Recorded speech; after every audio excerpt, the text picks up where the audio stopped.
Hey, what's up? This is Ricardo at Parts People, and in this video, we'll outline the steps for completing a part replacement on your Dell PC. Visit our website and use this coupon for a 5% off discount.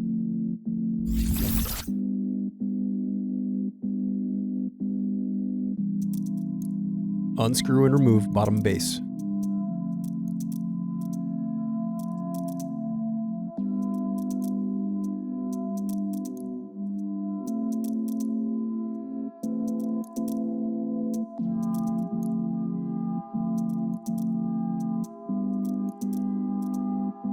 Now unscrew and disconnect battery.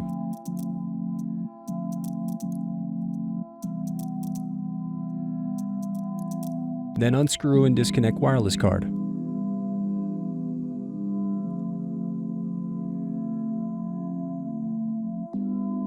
Next, unplug and remove CMOS battery. Now disconnect speakers.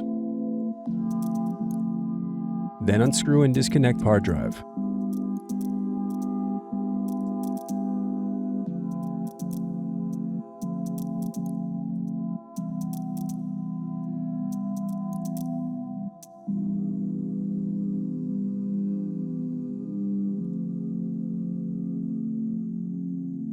Thanks for watching. Don't forget to like and subscribe if you enjoyed this video. And if you need more, check out this playlist to watch other tutorials for your laptop. You can also click here to find parts for your laptop at partspeople.com.